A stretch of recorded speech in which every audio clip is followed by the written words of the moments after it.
This guy's hired everyone. Bit of a different video, but something that I like to talk about. I think it's a really good discussion point for fans. It's something really interesting to go into and talk about, hear different opinions of, stuff like that. Let's get into it. I want to talk about something that's going around, which is a very interesting topic. And I'm here, I want to create discussion. I want to understand the two sides of it, because there's two sides to everything. And that's big for me. You can't just be so, this is the right way. There's two sides to everything. And that's the comment that Izzy Brown made. I don't know if you guys saw it. Get it up. This one here. Oh, you can see it. You'll have to zoom in. So basically, Izzy Brown, professional football, played for Leeds a little bit, injured. And he said this: I understand everyone has an opinion, but who are these little kids / grown men commenting on football week in, week out when they had never stepped foot on a football pitch? I want to tell professional football how to kick a ball. Make it make sense. He then elaborated on this with the second tweet, saying, this was taken out of context. Should have made it a lot clearer. I was referring to some of the podcasts I listened to. It was never about the fans who pay good money and go to watch the team. So sorry if that offended any fans that go up and down the country. You make football. So he was referring to, I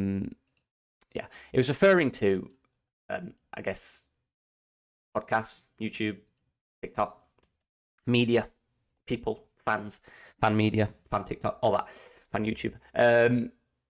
It's an interesting topic for me. And the reason I want to talk about it is because Patrick Bamford liked it. It's Leeds connected, so I can speak about it. What do you guys think about that? Because for me, again, I'll tell you the two sides real quick. Patrick Bamford liked this, which means evidently he agrees with some part of it. See, there's two sides, right? There's three, actually. There's the football side, the fan side, then everything in the middle. Everything in the middle can be anyone that doesn't even watch football, talking about how, a sport and an athlete in any sport. Then there's people that might work in football, either a coach, an analyst, physio, psychologist. And then obviously there's the fan side. And the fan side and the athlete side are always going to clash, because the fans, because it's their club that they've supported their entire life, feel entitlement, which this is just a feeling, I'm not saying it's wrong, it is right, feel entitlement to have an opinion on the people that are playing for their club. And if their players and their club are not doing well, they have an opinion, a valid opinion, because it's their club, of what they think that player should do to improve. Now, I don't think that's the fan saying they know exactly what's going on and they think they're a good coach.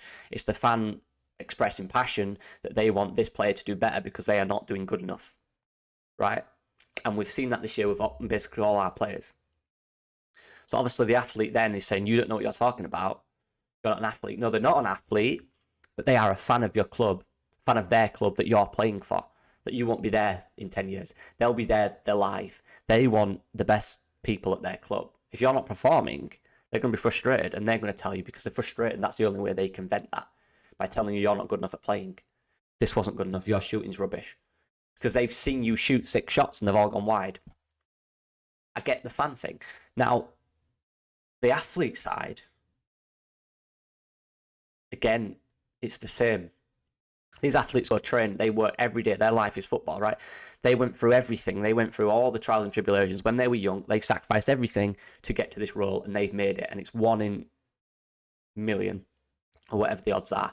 0.001% or something like that make it as a Premier League footballer in this country. So they have sacrificed absolutely everything in their life to get to these riches.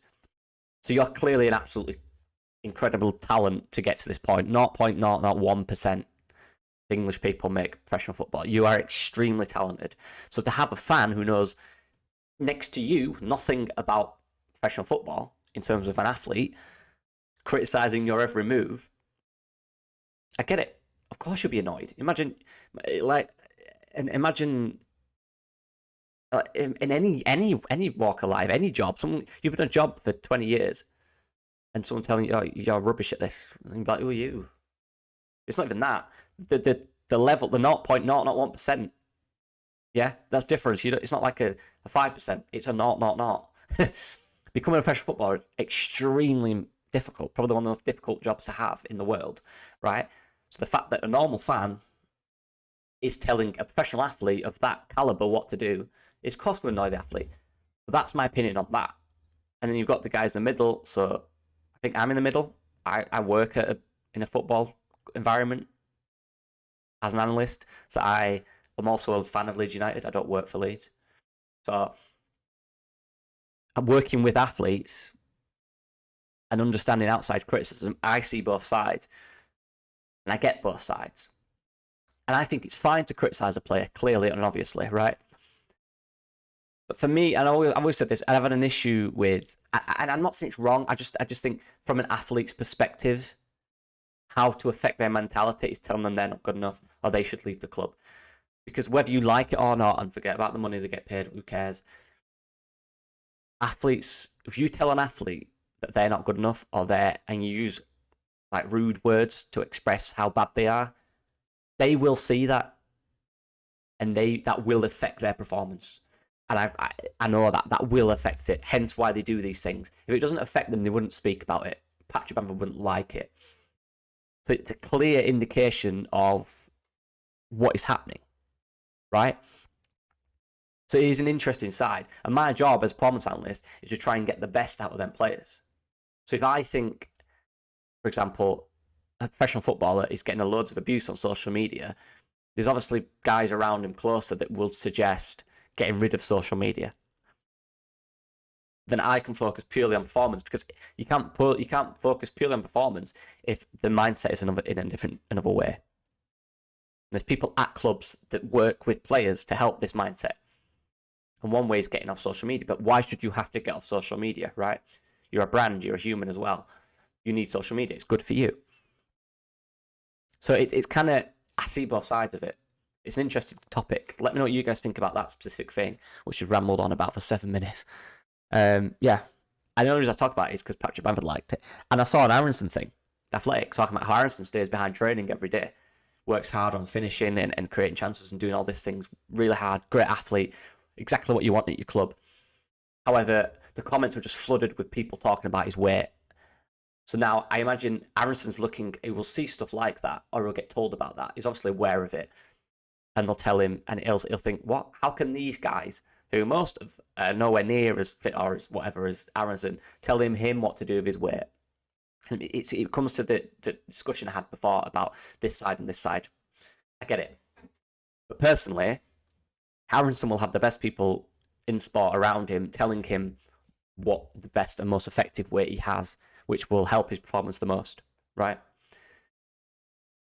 And he has them around him, and they're clearly telling him to work on other things. And he's identified by working with people at the club, analysts, for example, player development coaches, have told him what he can work on.